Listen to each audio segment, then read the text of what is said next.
didukung oleh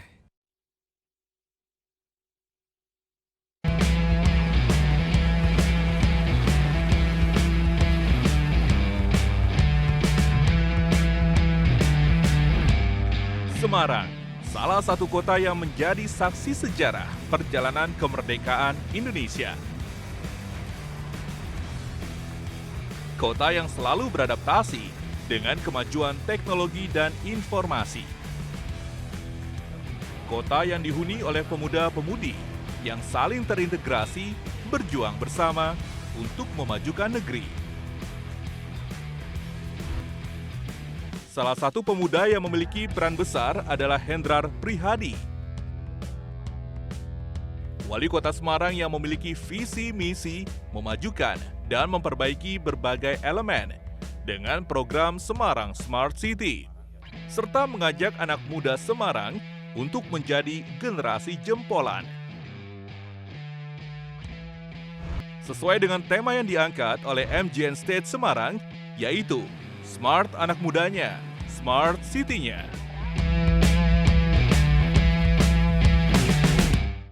Bahwa generasi muda hari ini pasti beda sama generasi muda zaman saya, generasi di atas saya. Mereka sekarang menjadi sebuah generasi yang sangat luar biasa, terutama bisa mengakses semua informasi. Jadi wawasannya pasti berkembang luar biasa. Maka kita semuanya harus memahami apa tuntutan-tuntutan generasi muda ini supaya mereka kemudian bisa menjadi bagian daripada generasi yang melanjutkan kepemimpinan para pemimpin yang ada hari ini maupun pemimpin-pemimpin yang nanti akan mereka gantikan kelak.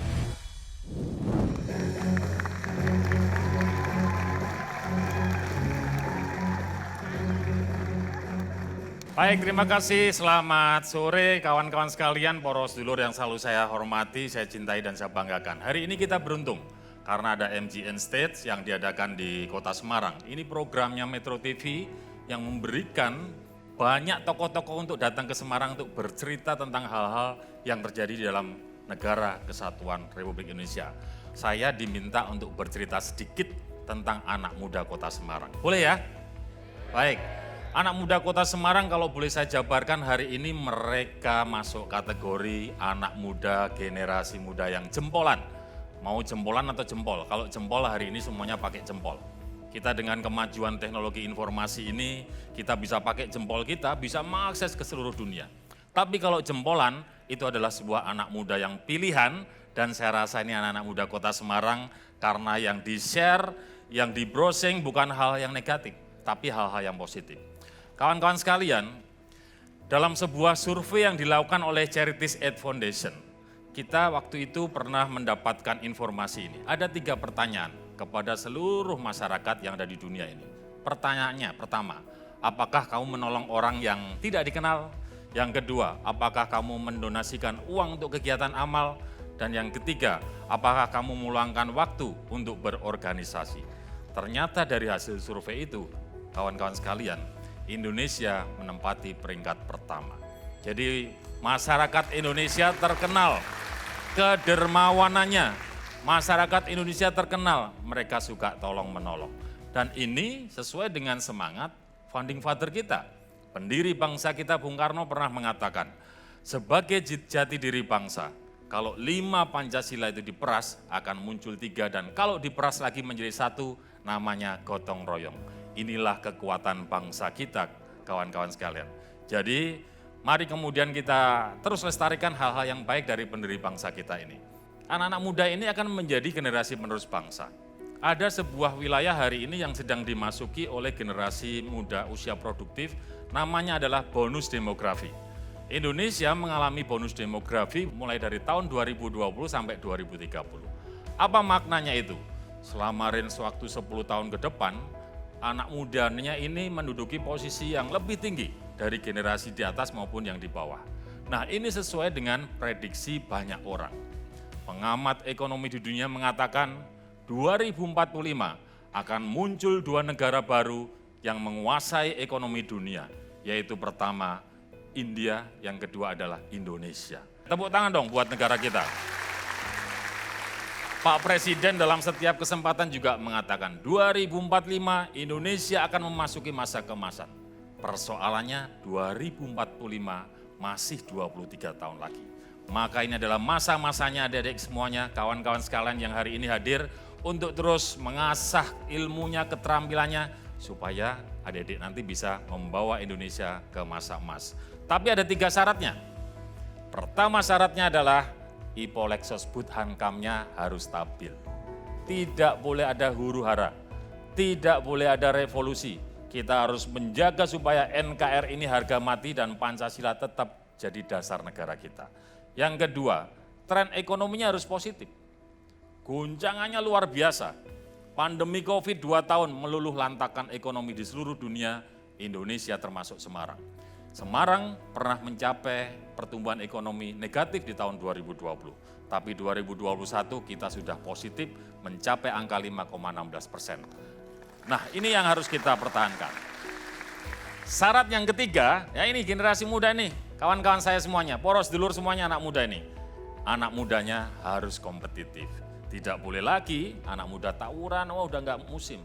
Tidak boleh lagi anak muda kemudian ketemu main narkoba, aduh, apalagi sampai hal-hal yang tidak baik. Ini waktunya anak muda berkontribusi untuk bangsa, karena 2045 kawan-kawan yang akan jadi pemimpin-pemimpin bangsa Indonesia ini. Maka kawan-kawan, tuntutannya adalah itu tadi di awal. Bagaimana kita membentuk diri kita, kawan kita menjadi generasi yang jempolan. Tidak hanya jempol, tapi jempolan memakai kemajuan teknologi informasi. Ada 2 anak muda, 1 kelompok penggertak, 1 kelompok penggerak. Mana yang mau kalian ikutin? Pilihannya adalah anak muda yang penggerak. Kalau anak muda yang penggertak, dia sukanya sharing berita-berita hoax, dia sukanya kemudian menyebarkan hate speech. Nah, itu yang menjadi anti buat kemajuan negara kita. Sebaliknya, mari kita kemudian bangun diri kita cintai negara kita bangga dengan negara kita, dan kita sebarkan kepedulian hal-hal yang membuat sesama bangsa ini terus maju berkembang, termasuk gotong royong tadi. Beberapa hal sudah kita lakukan, tapi kalau Anda anak muda Semarang, kalau ketemu yang jelek-jelek, panjenengan punya sebuah kanal komunikasi namanya Lapor Handy. Medsos, Instagram, Twitter, Facebook boleh, SMS 1708 boleh. Kalau masih belum puas, ke rumah saya boleh, ke kantor saya boleh, bercerita ada hal jelek di kota Semarang, Pak Hendy harus perbaiki. Bagaimana kalau ketemu yang baik? Anda ceritakan keluar sana, ke saudara-saudara panjenengan, ke teman-teman panjenengan yang ada di luar Semarang sana, supaya Semarang kemudian jadi tempat yang menarik dikunjungi, menjadi tempat pariwisata yang menarik. Dan alhamdulillah perkembangan hari ini pariwisata di kota Semarang sudah semakin oke. Ini karena panjenengan sekalian anak-anak muda kota Semarang mampu menjadi agen promosi yang top markotop untuk kemajuan kota Semarang. Terima kasih, sampai ketemu, matur nuwun. Terima kasih Metro TV. MGN State ini tidak hanya sekedar seperti mengisi sebuah acara di forum media, tidak juga seperti kita mengajar di forum mahasiswa, tidak. Ini kombinasi, jadi menarik sekali. Ada kamera, ada anak-anak muda, kemudian juga kita sangat tertantang karena kita diminta untuk membuat sharing session kepada generasi-generasi kita ini. Dan harapannya mudah-mudahan manfaat. Maka MGN Stage ini harapannya terus berkembang, terus bisa menularkan virus-virus inspiratif membangun bangsa kepada generasi muda di seluruh Indonesia ini. Pesan-kesan yang saya dapatkan dari acara MGN Stage hari ini, yang pasti acaranya seru banget, dan juga di mana saya bisa bertemu dengan orang-orang hebat, sekaligus di mana pembicara yang hadir pada hari ini tentunya memberikan banyak sekali ilmu yang bermanfaat bagi kita selaku para generasi muda penerus bangsa Indonesia ini. Pesan dari para pemapar-pemapar itu sendiri, materi-materi itu yang diberikan itu keren-keren, di mana yang bisa menggerakkan para pemuda Semarang untuk memberikan kontribusi lebih kepada kotanya sendiri, karena kembali lagi kepada tagline-nya tadi, dengan smart people itu, atau dengan pemuda-pemuda yang pintar dan cermat di kota Semarang sendiri, akan membangun kota yang cermat untuk Semarang sendiri. Jadi saya percaya bahwa dengan materi yang sudah dipaparkan, pemuda-pemuda Semarang harus bisa termotivasi untuk memberikan kontribusi lebih agar Semarang bisa menjadi kota yang lebih maju ke depannya. Saya berharap generasi muda yang hari ini ada di dalam sebuah posisi terbesar pemakai internet di dunia, termasuk di Indonesia ini, harus mampu menjaga perilakunya dengan kemajuan teknologi informasi ini untuk kemajuan bangsa. Jadi pakailah hal-hal yang baik ini dengan jempol panjenengan, supaya kemudian panjenengan bisa, Anda semua bisa menjadi generasi muda jempolan yang mempunyai kontribusi untuk kemajuan bangsa dan negara.